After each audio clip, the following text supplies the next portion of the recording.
Hello दोस्तों, कैसे हैं आप लोग। स्वागत है आप सभी लोगों का आप सभी के अपने चैनल सपोर्टिंग आप फार्मेसी में।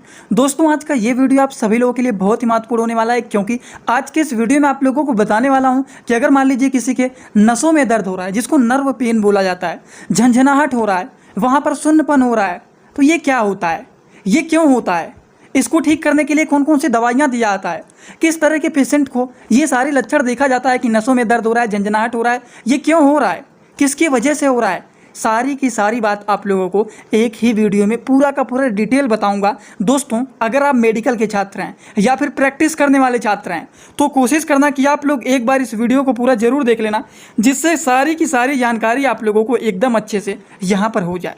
तो चलिए दोस्तों, वीडियो को स्टार्ट करते हैं बिना देर के हुए। लेकिन स्टार्ट करने से पहले एक महत्वपूर्ण सूचना यह है कि सपोर्टिंग आप फार्मेसी के इस चैनल पर यह वीडियो बनाया जाता है केवल और केवल मेडिकल छात्रों के नॉलेज के लिए। कोई भी दवा अपने से ना इस्तेमाल करें बिना डॉक्टर के सलाह के। सबसे पहले बात करते हैं कि अगर मान लीजिए किसी के नसों में दर्द हो रहा है, झंझनाहट हो रहा है, इस तरह से इसको नर्व पेन बोला जाता है, तो ये क्या होता है, थोड़ा सा हम लोग बेसिक से शुरू करेंगे और पूरा डिटेल जानेंगे। सबसे पहली बात दोस्तों, नर्व पेन को न्यूरोपैथिक पेन भी कहा जाता है या फिर इसको न्यूरालजिया भी कह सकते हैं। समझ गए आप लोग। तो न्यूरोपैथिक पेन, न्यूरालजिया या फिर नर्व पेन कहा जाए तो आप समझ जाना कि नसों में दर्द होने की बात किया जा रहा है। अब यहाँ पर बात ये आता है कि अगर मान लीजिए किसी को नर्व पेन हो रहा है तो उनमें कौन कौन से साइन एंड सिम्टम देखे जाते हैं, नसों में दर्द होने के कौन कौन से लक्षण देखे जाते हैं। जैसे कि शरीर में कमजोरी महसूस होना, सुन्नपन देखा जाना, शरीर में दर्द होना, सुइयाँ जैसे चुभना, जैसे मान लीजिए हाथों में झंझनाहट हो रहा है तो वहाँ पर जैसे लगेगा सुइयाँ चुभेगा, दर्द होगा, हाथ सुन्न हो जाएगा, कमजोरी महसूस होगा। ये सारे लक्षण तब देखे जाते हैं जब किसी को क्या होता है, न्यूरालजिया होता है, नर्व पेन होता है, न्यूरोपैथिक पेन होता है। समझ गए बातों को आप लोग। तो weakness, numbness, pain, pricking sensation, ये सारे प्रॉब्लम देखे जाते हैं नर्व पेन की वजह से। बात समझ में आया ना आप लोगों को। एकदम बेसिक से हर एक बात बताऊंगा तो आप लोग एकदम अच्छे से देखते हुए चलना। अब बात यहाँ पर आता है कि नसों में दर्द होने पर किन किन लोगों को नसों में दर्द होना देखा जाता है, किस तरह के लोगों को देखा जाता है कि उनके नसों में दर्द होने लगता है।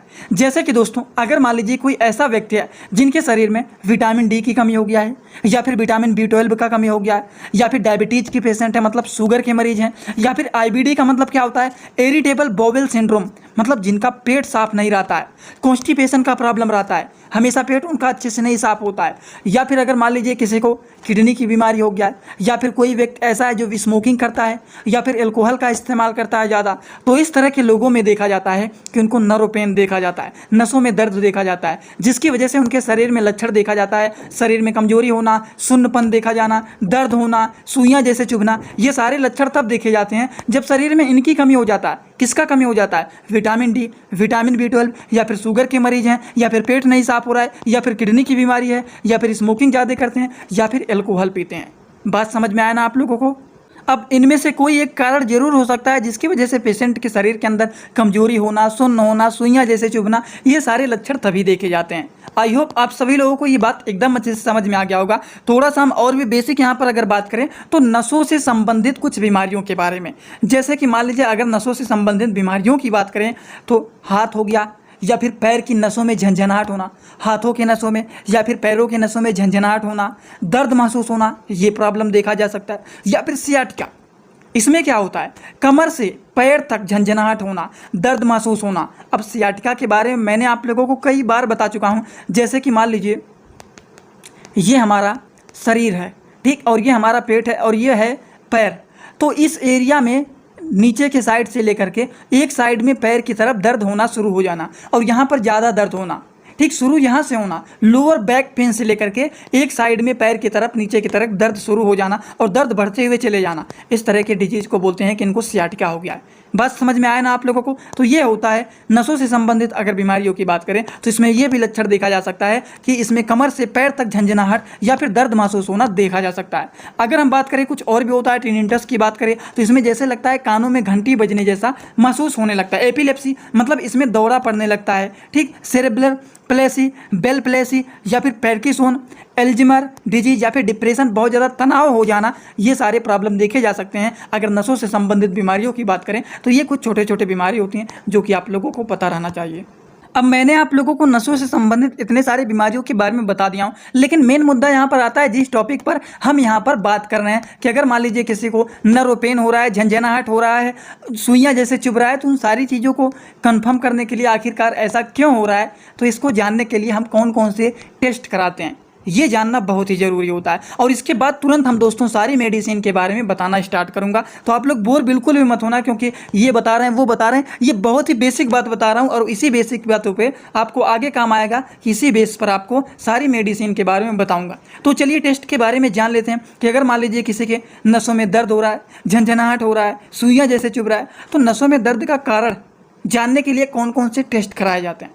सबसे पहले टेस्ट की बात करें तो ये होता है CBC test, ESR test, vitamin B12, vitamin D।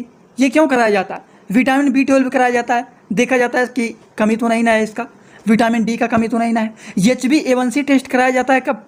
ये हम डायबिटीज़ के पेशेंट को शुगर लेवल देखा जाता है, 3 महीने तक का ये रिकॉर्ड दिखा देता है, 3 से 6 महीने का, कि पेशेंट का पुराना रिकॉर्ड कैसा है, डायबिटीज़ बढ़ा हुआ है, मतलब शुगर का लेवल बढ़ा हुआ है कि नॉर्मल है कि घटा हुआ है। इसके लिए HbA1c कराया जाता है। एक होता है KFT होता है, LFT होता है, liver function test, kidney function test. ये कुछ टेस्ट होते हैं जिसके माध्यम से आइडेंटिफाई किया जाता है कि आखिरकार पेशेंट को क्यों नसों में दर्द हो रहा है, नसों में दर्द होने का मेन कारण क्या है, वो सारी बात जानने के लिए कराया जाता है टेस्ट।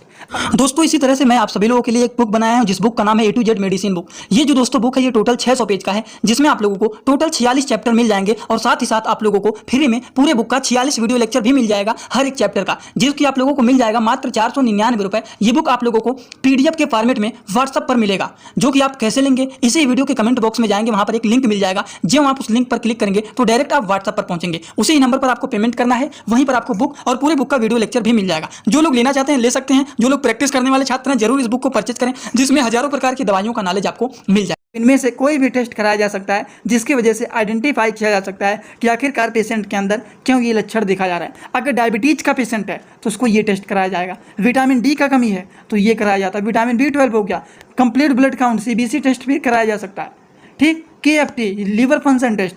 ये सारे टेस्ट होते हैं जो कि नसों में दर्द होने के कारण को जानने के लिए इनमें से टेस्ट कराए जाते हैं।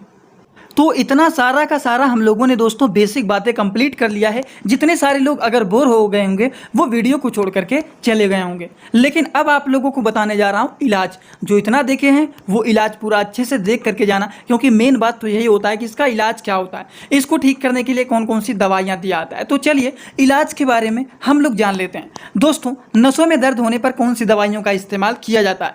अगर हम दवाइयों की बात करें तो सबसे पहला जो मेडिसिन होता है दोस्तों वो होता है न्यूरोबियान फोर्ट, या फिर न्यूरोकाइन टैबलेट, या फिर न्यूरोकाइन इंजेक्शन का इस्तेमाल कर सकते हैं। अगर हम न्यूरोबियान फोर्ट की बात करें तो ये मेडिसिन है जो कि ये भी काफ़ी ज़्यादा यूजफुल एंड पॉपुलर ये मेडिसिन होता है। इसी तरह से न्यूरोकाइन का टैबलेट भी आता है और न्यूरोकाइन का इंजेक्शन भी आता है। इन दोनों में से कोई भी इस्तेमाल किया जा सकता है। इंजेक्शन का इस्तेमाल किया जाता है, पेशेंट का कंडीशन ज़्यादा अगर ख़राब है तो उस कंडीशन में इंजेक्शन लगाया जाता है जिससे थोड़ा सा पेशेंट को जल्दी रिलीफ हो। बात समझ में आया ना आप लोगों को।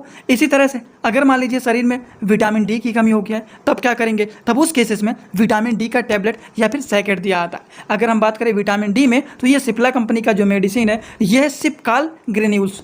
ये जो मेडिसिन होता है कोल्सीफेरॉल ग्रेन्यूल्स होता है, जो कि इसका नाम होता है, ये तो साल्ट नेम हो गया, जिसका नाम होता है सिपकाल D3 टैबलेट। ये मेडिसिन जो होता है सिप्ला कंपनी के द्वारा बनाया गया है। अगर हम इनके बारे में बात करें कि इनका डोज क्या होता है तो according to the patient condition OD से BD इसको दिया जा सकता है। ज़्यादातर इस्तेमाल करने वाला डोज होता है वो दिन भर में केवल और केवल एक बार ही इस्तेमाल किया जाता है। बात समझ में आया ना आप लोगों को। तो ये हो गया इनका डोज। और एक बात और जान लीजिए आप लोग थोड़ा सा, अभी तक मैंने आप लोगों को क्या बताया उसको सुन लीजिए, फिर आगे आपको एक पार्ट और बता देता हूँ। अभी तक आप लोगों को नर्व पेन के बारे में मैंने एकदम बेसिक से बताया हूँ कि नर्व पेन क्या होता है, नर्व पेन होने का कारण क्या होता है, इसको क्या क्या कहा जाता है ये तो डिटेल यहाँ पे बताया, कारण क्या क्या होता है ये बता दिया हूँ। अगर किसी को ये हो गया है तो इनमें कौन कौन से लक्षण देखे जाते हैं, इसको कंफर्म करने के लिए आखिर क्यों ये प्रॉब्लम देखा जा रहा है, इसके लिए कौन कौन से डायग्नोसिस एंड टेस्ट कराए जाते हैं। उसके बाद लास्ट जो आप लोगों को मैं बता रहा हूँ वो बता रहा हूँ इलाज। और कौन सा हम लोगों का पार्ट चल रहा है, ये चौथा वाला पार्ट चल रहा है इलाज वाला। तो यही बता रहा हूँ, कुछ अलग आप लोगों को मैं नहीं बता रहा हूँ। ठीक, बात आता है अगला कि अगर मान लीजिए नसों में दर्द होने पर किस तरह के डॉक्टर को दिखाना चाहिए। कुछ ऐसे लोग भी होते हैं जो कि किसी भी डॉक्टर के पास पहुंच जाएंगे कि ये दिक्कत है, वो दिक्कत है, ऐसा है, वैसा है। लेकिन आपको ये पता रहना चाहिए दोस्तों। एक बात और बता देता हूं, मेरा पहला वाला 60 वीडियो अगर आप लोग जा करके इसी वक्त देख लेते हैं, चैनल पर 60 वीडियो जो है उसको देखना। उसमें बताया हूँ कि कौन से बीमारी में किस तरह के डॉक्टर को दिखाना चाहिए। ये बहुत सारे लोगों को नहीं पता होता है, इसीलिए एक चार्ट बना करके उसमें पूरा समझा दिया हूँ कि किस तरह की बीमारी में, अगर मान लीजिए किसी को त्वचा से रिलेटेड कोई बीमारी है तो अब किस तरह की डॉक्टर को दिखाना चाहिए, कानों से रिलेटेड, आंखों से रिलेटेड, दांतों से रिलेटेड, किडनी से रिलेटेड, ये सारी चीज़ों से रिलेटेड अगर दिक्कत है तो किस तरह के अलग अलग डॉक्टर को दिखाना चाहिए, ये मैं बता दिया हूँ। जैसे कि नसों में दर्द होने पर न्यूरोलॉजिस्ट को दिखाना चाहिए। समझ में आया ना आप लोगों को? तो ये बात आपको बेसिक है, पता रहना चाहिए। और आज का वीडियो इसी तरह से होता है कंप्लीट। आई होप आप सभी लोगों को ये सारी बात एकदम अच्छे से समझ में आ गया होगा। अगर आप लोगों को ये सारी बात समझ में आया हो तो सभी लोग कमेंट बॉक्स में आइए और अपना फीडबैक जरूर दीजिए कि आज का ये वीडियो आप सभी लोगों को कैसा लगा। एक बात और, जो लोग हमसे इंस्टाग्राम में जुड़ना चाहते हैं वो भी जुड़ सकते हैं। जुड़ने के लिए सर्च करिए सपोर्टिंग आप फार्मेसी, जो चैनल का पूरा नाम है। सर्च करते ही आपको चैनल मिल जाएगा, आप लोग वहाँ पर फॉलो करके जुड़ सकते हैं। और हाँ, फेक आईडी भी बहुत सारे बने हुए हैं इस नाम से, तो आप लोग एक काम करना, केवल एक फॉलोइंग भी है, उसमें 900-950 फॉलोवर भी हैं, तो उसी आईडी को फॉलो करना जो रियल अकाउंट है। आज का वीडियो यहीं पर होता है complete. Thanks for watching video, like comment share and subscribe this channel.